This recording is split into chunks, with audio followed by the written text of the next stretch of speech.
And like he said, I had the luxury of being the best man 50 years ago in another incarnation of Carroll'S about a block from here.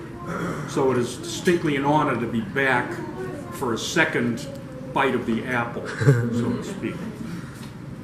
Artty, as you look over at the collage or the photographs flashing inside, you will notice a couple of things that we should mention. Neither one of us had hair or have hair now. We had lots of hair back then. We were both thinner, and neither one of us had hearing aids. However, we're here, we're happy, we feel pretty good, and it's a joy to be here to share this experience with you. When you do a toast at a wedding, it's kind of a matter of hope. You wish them well, you hope that things go well with them, you wish them happiness, all those things that we all wish when we make a toast.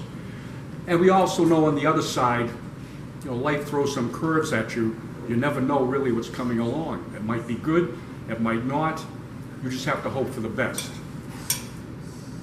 But now, on the other side, 50 years later, I have the luxury of looking back at a 50-year time span that's loaded with all the adventures that John talked about and all wonderful memories that we have. And we're lucky, and I'm full of joy to be on this end of it, looking back.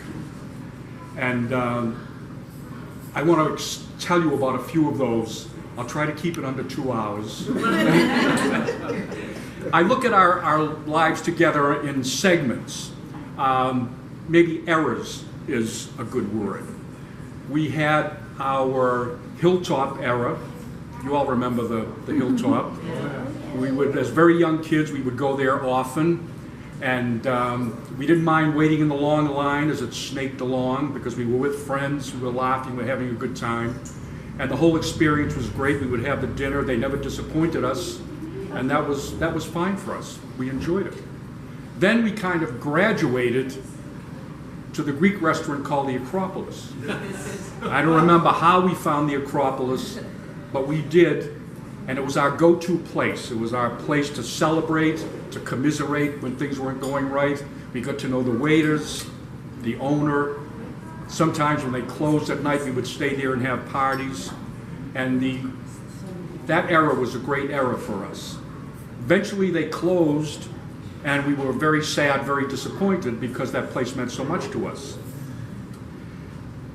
And then about, I don't know, less than a year later, lo and behold, the chef for 25 years of the Acropolis, he and his wife opened a Greek restaurant in Lexington called the Aegean, and that became our new Acropolis. Virtually the same menu, the same feeling, the same everything.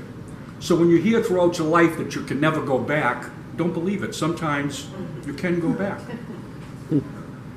And we also had our Cafe Budapest era. We would go there to celebrate very special occasions because it was a world-class restaurant and very expensive. So we couldn't go there often, which made every time you went especially great. We would start that night going in to the lounge and having a drink with the wonderful violinist Isidor Ostrovsky, who claimed to be from the Philharmonic in Moscow before coming to Boston. And we had quite a few good years with them, and then they closed. So we have outlived the Hilltop, we've outlived the Acropolis, we've outlived the Aegean, and we've outlived the Cafe Budapest. So we're doing something right here. And another one of our favorite memories is our Les Mis era. That was a very important thing for us. We saw that quite a few times and loved it, and I have to recount our most special time that I'm sure Johnny remembers. We went to the Schubert Theater and had front row orchestra seats to that show. There were 10 or 12 of us, and Johnny was sitting next to me, and as each song was sung, he was rocking back and forth. I didn't know whether he was just excited or something was wrong, another anaphylactic shock. But he was ecstatic about this show. This show transcended just being a show for us. It was more than just that. We loved the show, but it was something special, something magical that hadn't occurred yet. After the show, we went to the stage door, hoping to see J. Mark McVeigh, who was the star who played Jean Valjean. And he came out, and he talked to us for a few minutes. He was very gracious. And as he walked away, I quickly went up to him. I wanted to be out of earshot with John, because I had a favor to ask him. And I said, Mr. McVeigh, we loved your performance. My nephew behind us, you're not really my nephew, but I still don't know exactly. Third cousin, twin, I don't know what that means. But I said my nephew. And I said, my nephew loves your performance. He's an actor himself. And if you could do me a favor, it would mean the world to him. And I handed him a piece of paper with John's address and birthday on it. I said, if you could send him a birthday card, it would be one of the greatest things that's ever happened to him. And he said, I will do that. I promise you, I will do that. Now, a lot of people promise. This is an actor passing through town. But close to John's birthday, sure enough, he got a card, he opened it, and it was signed J. Mark McVeigh. It's still hanging in the house. Yep. Right? So those are some of the things that we have shared through the years. And one very important thing that'll be coming up soon is the great Christmas celebration at Corinne and Artty's. For many years, it was at the house, and when the house outgrew the number of people, they easily shifted it to the Concord Rod and Gut Club, where they're both members, and Artty has been the president there for quite a few times through the years.